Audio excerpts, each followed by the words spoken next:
Bonjour à tous et bienvenue dans ce 13h, mercredi 22 février. Voici les titres.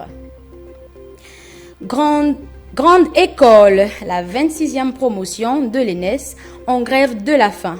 La mise en solde et les affectations sont au centre des revendications. Et puis, diplomatie. Ali Bongo Ondimba et Mohamed Bazoum en tête-à-tête. Les deux chefs de l'État ont évoqué des questions de coopération bilatérale et de partenariat multiforme. Vous le verrez. Grogne sociale en ouverture, la 26e promotion de l'école normale supérieure en grève de la faim à l'église Sainte-Marie de Libreville.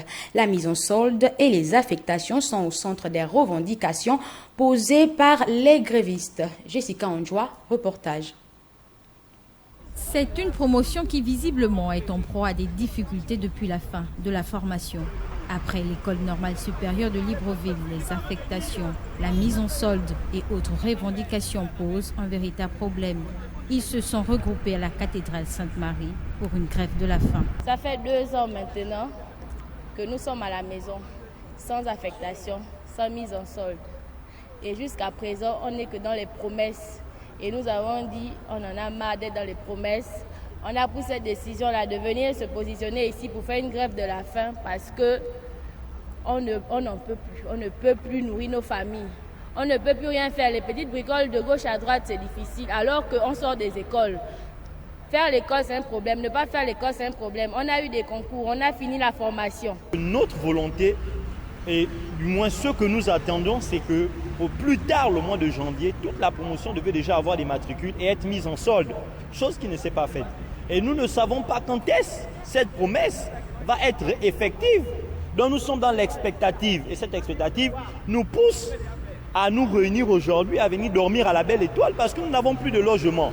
Nous ne sommes plus capables de pouvoir nous nourrir, nous vêtir ou payer nos logements. Donc nous sommes venus ici dans un lieu neutre pour venir dormir à la Belle Étoile, pour que nos autorités comprennent, essaient de s'imaginer la misère que nous traversons. Faire entendre leur voix auprès des autorités compétentes, le ministère de l'Éducation nationale en particulier, est tout le sens de la grève de la faim, initiée par la 26e promotion de l'ENES. Sortis de l'école, nous sommes censés être affectés avec des mises en solde, donc des salaires pour exercer notre métier. Mais promesses nous ont été faites qu'au mois de janvier, la 26e promotion de l'école normale supérieure devait être affectée avec à la clé des mises en solde. Chose qui n'a pas été faite. Et la misère qui nous accable aujourd'hui est de plus en plus forte au point où nous avons du mal à joindre les deux bouts. Pour l'amélioration des conditions de vie et de travail, des stratégies à non point finir sont mises en place par ces jeunes. Selon ces derniers, la grève de la faim entamée compte s'étendre jusqu'à satisfaction des réclamations. Retour sur le communiqué final du Conseil des ministres qui a eu lieu avant-hier avec l'adoption d'un projet de texte relatif au nouveau cadre d'exercice du métier de magistrat. L'extrait est lu ici par le porte-parole du gouvernement, Yves Fernand Mafumbi.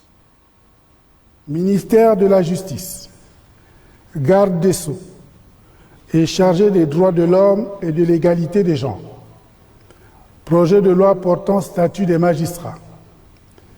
Le présent projet de texte pris en application des dispositions de l'article 47 de la Constitution porte statut des magistrats.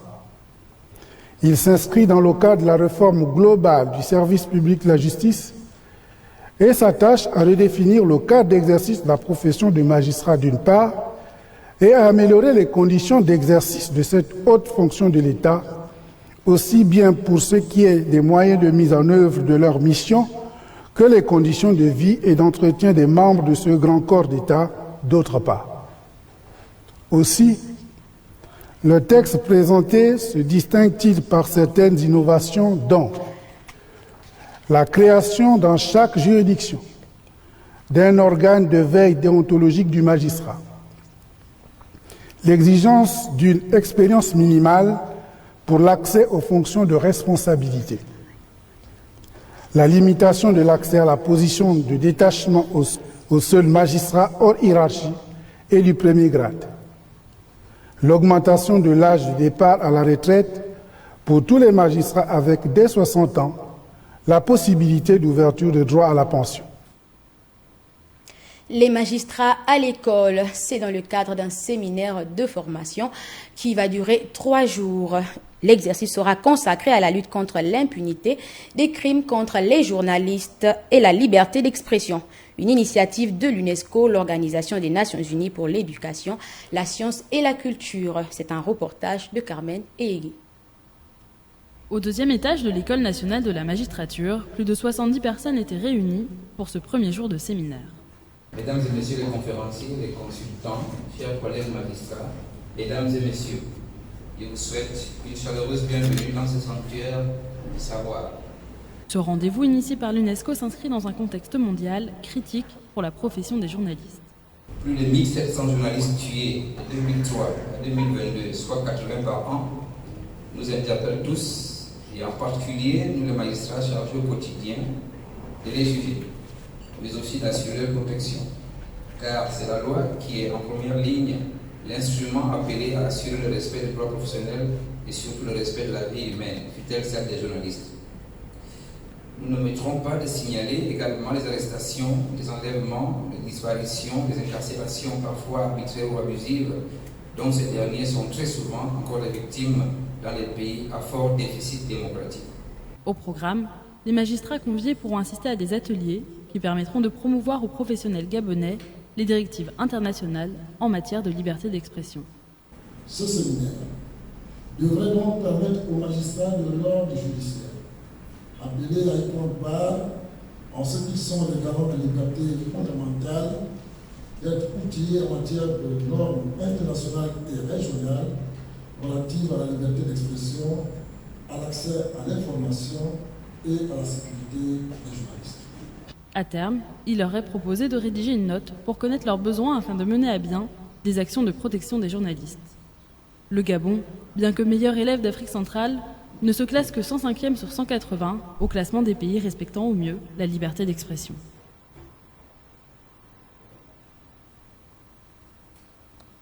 En visite de travail et d'amitié, le président de la République du Niger a été reçu hier au palais présidentiel par le chef de l'État Ali Bongo Ondimba. Au menu, la coopération bilatérale et le partenariat multiforme entre le Gabon et le Niger, presse présidentielle.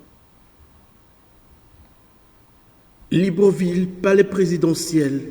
En visite de travail et d'amitié dans notre pays, le président de la République du Niger est reçu par le chef de l'État. Après les salutations d'usage, les deux hommes se sont retrouvés pour un entretien en tête-à-tête. Ici, le partenariat multiforme, la coopération bilatérale et les questions d'intérêt commun ont prévalu. J'ai mis à profit évidemment le séjour aussi pour parler des questions d'intérêt commun. Le Niger a des intérêts assez importants au Gabon parce qu'il a une communauté de 15 000 personnes qui disposent d'une carte de séjour, qui m'ont chargé de remercier le président Bongo pour l'accueil qu'il leur a fait sur la terre gabonaise. Si les questions d'ordre diplomatique et consulaire étaient en bonne place dans ces échanges, Mohamed Bazoum et Ali Bongo Ondimba partagent des ambitions similaires pour la préservation de l'environnement et la lutte contre les changements climatiques. Au nombre des questions sur lesquelles nous avons un intérêt en partage, c'est notamment la question du changement climatique. Le Niger est un pays du Sahel, l'une des régions du monde la plus affectée par les changements climatiques. La violence qui est en ce moment à l'œuvre dans l'espace sahélo-saharien a partie intimement liée avec les changements climatiques. Et nous savons les engagements sur le plan international du président Bongo. Nous avons en perspective une grande rencontre ici, comme vous le savez. Nous sommes ici en pleine forêt tropicale. Il y a des questions qui se posent, qui sont totalement différentes des questions qui se posent chez nous.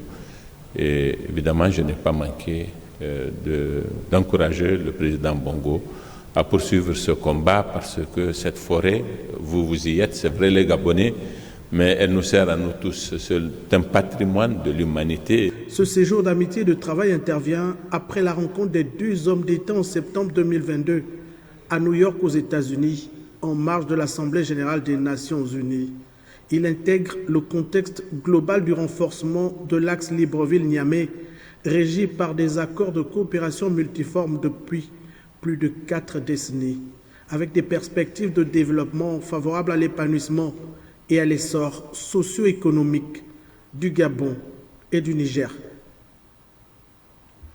Les travaux de la concertation politique se poursuivent à l'esplanade du ministère de la Défense. Au terme de chaque journée, les coprésidents opposition et majorité font le point des avancées. Alain-Claude Bilibinde et Davin Akouré affichent un air serein. Écoutons-les dans cet extrait. Nous respectons, malgré les difficultés quant aux positions de départ des uns et des autres.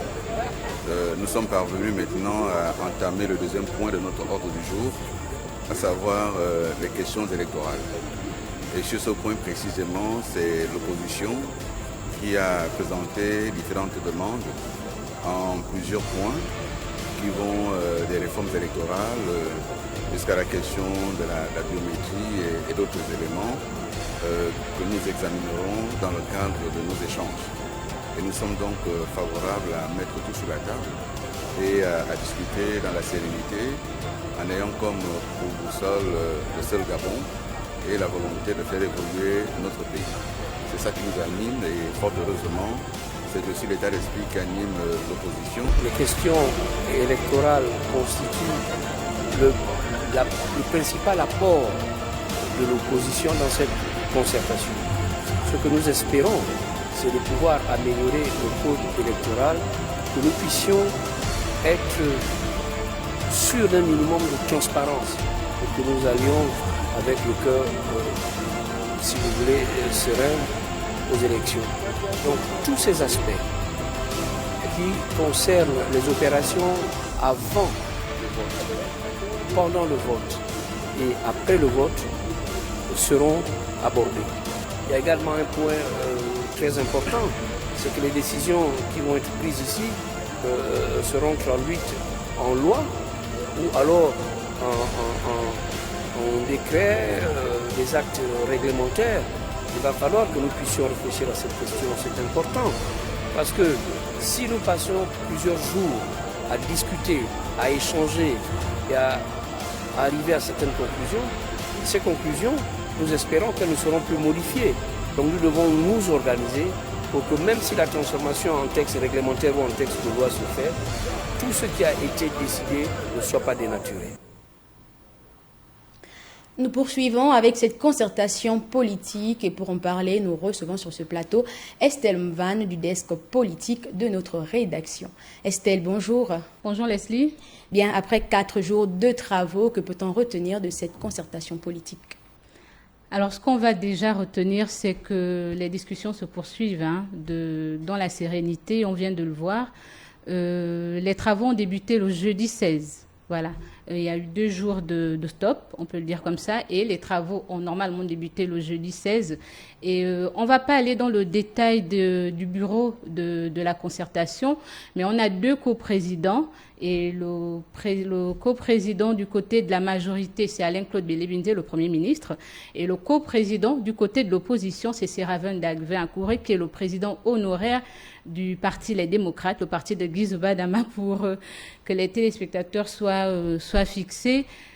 En ce moment, ils sont sur les questions électorales. Mais avant les questions électorales, l'opposition a d'abord mis sur la table quelques questions préjudicielles, voilà, qu'ils estimaient qu'avant de poursuivre, avant d'aller dans le fond de la discussion, il faut d'abord qu'on retienne cette discussion et qu'on en parle et qu'on se dise voici ce qui va se faire pour qu'il y ait un ordre du jour. Donc je pense que jusqu'alors, tout se passe normalement. Il y a un point qui est fait chaque soir par les coprésidents qui ont droit à la parole de façon officielle et les travaux se poursuivent normalement. D'accord Estelle, merci. Et que peut-on dire de cette frange de l'opposition qui a claqué les portes dès le début des travaux ? Alors cette frange de l'opposition, elle fait partie de ceux qui ont appelé dès le départ à la concertation. Elle était là le premier jour à la présidence de la République, lorsque le président de la République a ouvert les travaux. Alors, je vais citer pêle-mêle comme ça l'Union nationale, le parti Réagir, le Parti social-démocrate, et nous avons également le Front patriotique gabonais, donc on a Gérard Elangema comme leader. Nous avons, voilà, je vais m'arrêter là pour ce qui est des leaders, mais juste dire qu'elle s'est dit qu'il aurait dû avoir une commission ad hoc. Voilà, parce que l'organisation, elle s'est faite de façon unilatérale. C'est ce que cette opposition dénonce. Elle dit que on va dire le gouvernement a décidé d'organiser de façon unilatérale. Le gouvernement a fait un programme. Le gouvernement a imposé ce programme. Entre-temps, ils auraient voulu être là. Voilà, faire partie de la commission ad hoc qui mettait en place ce programme. Donc, c'est ce qu'ils dénoncent. Ils ont claqué la porte, certes, mais ils ont dit qu'ils sont prêts à revenir. Et d'ailleurs, il y a 2 jours, ils ont été reçus par le Premier ministre. On s'était dit qu'après cette discussion avec le Premier ministre, cette opposition devait revenir autour de la table, mais elle n'est pas revenue. Elle a dit qu'elle a mis en place des préalables et qu'elle souhaiterait que ces préalables soient pris en compte pour aller sur la table des discussions. Donc, elle est toujours hors de la concertation et la concertation se poursuit. Très bien. Alors, on l'a tous vu, il y a eu un léger retard à l'allumage du fait des difficultés liées à une liste consensuelle des participants de l'opposition. Cela peut-il avoir un impact sur le programme de départ, notamment en ce qui concerne la clôture des travaux? Alors, c'est ce que j'ai dit dès l'entame de mon propos, c'est qu'il y a eu 2 jours d'arrêt, c'était le mercredi et le mardi. Voilà, dès le lendemain. Donc, on a le mardi 14 et le mercredi 15.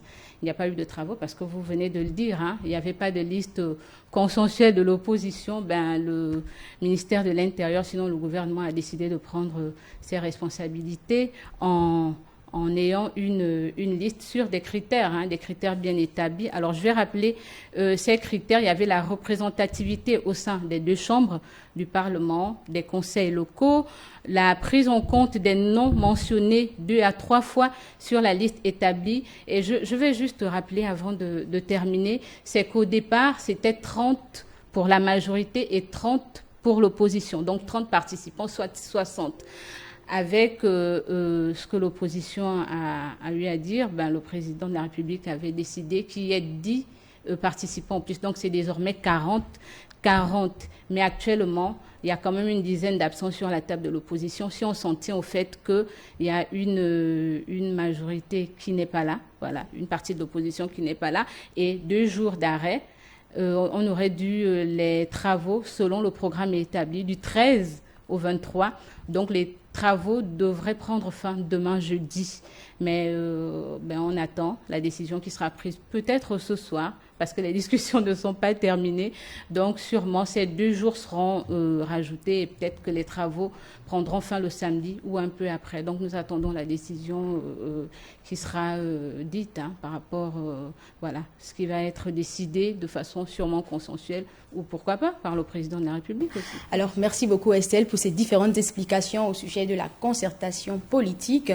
Qu'à cela ne tienne, vous restez avec nous pour la suite de cette édition d'information. Nous poursuivons, mesdames et messieurs, avec le One Forest Youth Forum, le sommet sur la forêt et le développement durable dédié aux jeunes qui aura lieu à Libreville les 27 et 28 février prochain en prélude du One Forest Summit.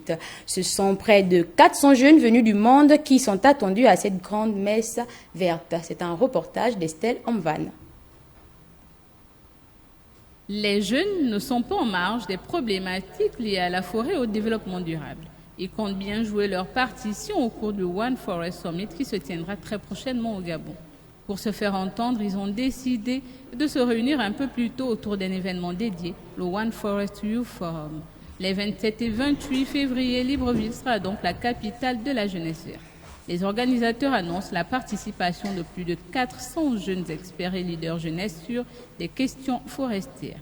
Il s'agira de débattre pour produire un manifeste de la jeunesse pour défendre la forêt, une synergie porteuse de solutions concrètes et utiles en faveur de la nature, du climat, de l'environnement, avec en prime des modèles de gestion durable des forêts, les aspects des chaînes de valeur, de recherche scientifique et de financement durable. Au menu de ces 48 heures de réflexion, plusieurs panels sur la contribution de la jeunesse dans la recherche et l'accélération du processus de gestion durable des forêts, la gouvernance forestière et la lutte contre les changements climatiques dans le contexte de développement durable, des ateliers autour du conflit homme-faune, la gestion durable des forêts, des stratégies et mécanismes de financement durable issus des forêts. Pour assurer la présence effective de ces jeunes venus des 4 coins du monde, le One Forest Youth Forum bénéficie du soutien de la communauté économique des États de l'Afrique centrale et de l'ambassade de France. Né d'une entrevue entre le président français Emmanuel Macron et le président Ali Bongo en Ndimba, le One Forest Summit organisé les 1er et 2 mars prochains à Libreville sera l'occasion de renforcer la collaboration Nord-Sud dans le but de soutenir économiquement les pays qui font l'effort de protéger la forêt. Reportage signé Carmen Eyegui. Un des enjeux majeurs du sommet sera de trouver des solutions concrètes pour permettre aux pays forestiers de tirer bénéfice de leur politique de protection de l'environnement. On le sait, en protégeant leurs forêts, ces pays mettent de côté le développement industriel de leur économie. Le premier acte de réflexion se portait sur la valeur donnée aux exportations du bois. De donner à la forêt sa vraie valeur pour que les Gabonais voient la raison de préserver cette forêt. Qu'il y ait de la valeur ajoutée créée sur le territoire du Gabon. Exact. Quand on exportait des grumes, on envoie un billet de bois de l'Afrique vers l'Europe, vers l'Asie. C'est 8% de la valeur qui reste en Afrique et 92% de la valeur qui est réalisée offshore. Pour pallier ce modèle, le Gabon a interdit l'exportation de grumes brutes et a conduit, par le biais notamment de sa zone économique spéciale, à transformer le bois localement pour le vendre plus cher. La collaboration scientifique Nord-Sud permet par ailleurs de rendre les exploitations forestières africaines plus durables et d'accéder ainsi à un marché européen plus qualitatif et rentable. Désormais, le dernier pan dont il faut se saisir repose sur le commerce des crédits carbone. Pour l'instant, le marché carbone ne marche pas. Ça a beaucoup de potentiel, on en parle énormément. Le Gabon, il y a quelques mois, on a finalisé un processus de 8 ans de validation des crédits REDD+, à travers la Convention climat. Ça fait 3 mois que j'ai 90 millions de tonnes qui brillent, qui chauffent dans mes poches, mais il n'y a aucun intérêt. Aucun pays, aucune société qui vient nous voir pour dire mais chapeau, bien fait le Gabon, et maintenant, est-ce que vous voulez vendre vos crédits? Donc c'est un marché qui ne marche pas pour l'instant. Les conclusions du One Forest Summit sont alors attendues avec impatience. Nous poursuivons avec la célébration de la journée mondiale du pangolin le week-end écoulé. L'événement a été marqué par une campagne de sensibilisation. Objectif, mettre fin à la consommation de cette espèce animale et garantir sa protection intégrale. Reportage Chimène Nindong. Protégeons le pangolin! Au Gabon, les ONG environnementales tentent de sensibiliser la population à la nécessité de protéger le pangolin. Dans le cadre de la célébration de la Journée mondiale du pangolin, Gabon Pangolin Working Group a organisé à l'occasion une journée de sensibilisation sous le thème « Penser, vivre et agir différemment avec la biodiversité » cas des pangolins. Les pangolins sont des animaux très importants pour le maintien de notre environnement, pour le maintien de l'équilibre de notre environnement. Mais il s'avère également que ce sont des espèces qui sont très appréciées à la consommation. Les pangolins se reproduisent lentement et ne peuvent avoir qu'un seul petit tous les 4 ans, d'où l'importance de sa protection. Les pangolins ont un faible taux de reproduction, c'est-à-dire que non seulement une mère pangolin va mettre bas un seul petit, mais le temps de gestation, en fait, la fréquence de gestation varie jusqu'à 4 ans. En permettant aux pangolins de rester à des populations considérables, ça permet de réguler déjà ces termites et ces insectes et de permettre de maintenir notre biodiversité en état. Seul mammifère ayant des écailles est retrouvé dans les régions tropicales et équatoriales d'Afrique et d'Asie du Sud-Est. Les organisateurs ont indiqué qu'à ce jour, 8 espèces de pangolins sont connues, dont 4 en Asie et 4 en Afrique. Le Gabon en compte 3, au nombre desquels le pangolin géant, le pangolin à ventre blanc et le pangolin à ventre noir. Outre sa consommation, le pangolin a aussi des vertus, surtout sur le plan de la médecine traditionnelle.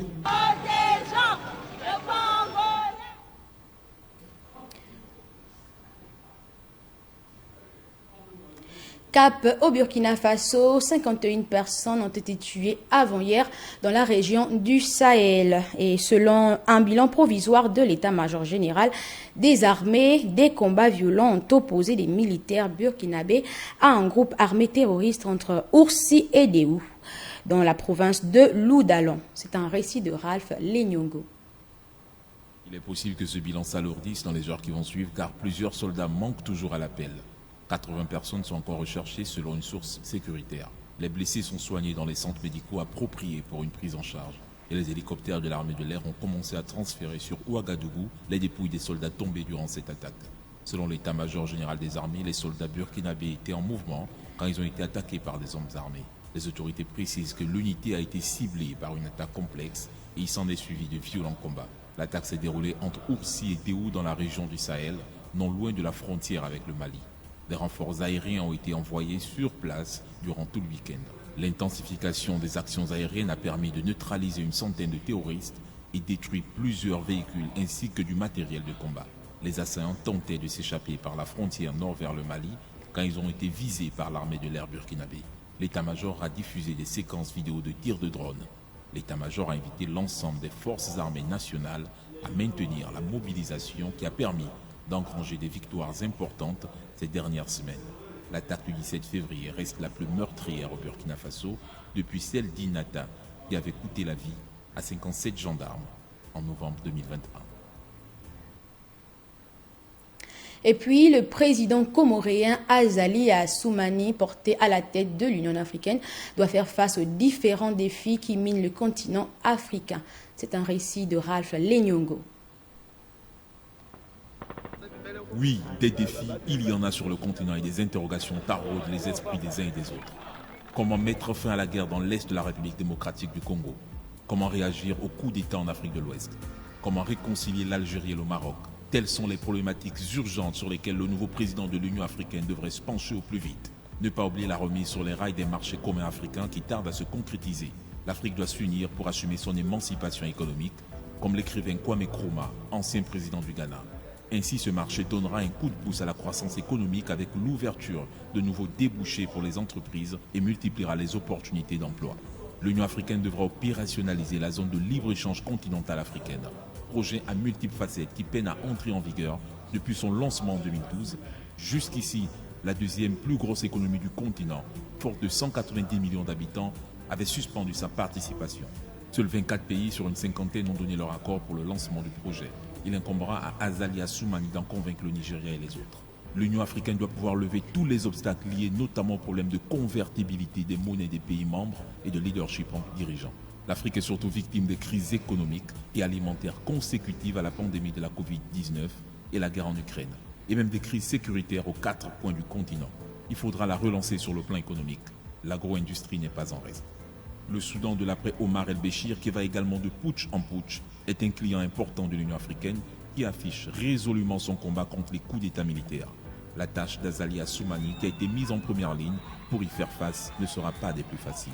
Selon l'ONG International Crisis Group, il aura besoin du soutien d'autres hauts dirigeants africains pour assumer son mandat, compte tenu du poids diplomatique limité de son pays. Outre ces défis, le président de l'Union africaine veut mettre l'accent sur l'urgence climatique et il espère également finaliser le projet initié par son prédécesseur, le Sénégalais Macky Sall, la conduite à bon port du projet de l'admission de l'Union africaine au G20 en Inde. En sport à présent, signature hier d'un contrat de partenariat avec le club sportif féminin d'Atlético d'Aconda et un média en ligne d'information générale. Un partenariat qui vient à point nommé avec la nouvelle saison sportive de football féminin de première division. Djermingoma, reportage. Le club de football féminin Atlético Aconda vient de signer un nouveau contrat avec un média gabonais d'information générale en ligne jusqu'en 2025. Une convention qui s'inscrit dans le cadre de la nouvelle vision du club akandais, celle d'attirer des sponsors pour aider le club à franchir un nouveau palier. Ce gros coup, signé par le président fondateur de l'Atlético Akanda, Freddy Koula, s'inscrit dans la perspective de la prochaine saison sportive dont le club a été retenu pour participer au championnat national de football féminin de première division. Déjà, le projet Atlético Akanda est en train de prendre une autre dimension avec ce sponsoring sportif, parce que pour mémoire, et les plus anciens me diront, mais je pense que c'est la première fois de l'histoire de notre pays où un média est sponsor d'une équipe, qui plus est une équipe amateur et certainement une équipe qui va jouer une première division, et comme on le dit, on espère encore une fois que la première division féminine va débuter très vite. Le représentant de ce média en ligne est optimiste à l'idée d'accompagner ce club de football féminin à grandir. Il faut dire que le projet c'était un projet innovant, donc c'est un projet qui s'inscrit en droite ligne avec les projets de 1941 qui est un acteur qui œuvre justement dans le combat de la réduction des inégalités femmes-femmes, et Atlético Akanda c'était un projet justement intégrateur, un projet qui permet à la femme de pleinement s'émanciper dans un sport qui dans notre pays favorisait beaucoup plus les hommes. Les dirigeants des deux structures souhaitent que ce partenariat se pérennise même après la fin du contrat en 2025. Et c'est sur cette note sportive que s'achève cette édition d'information. Merci de l'avoir suivi. Excellente suite de programme sur TV+.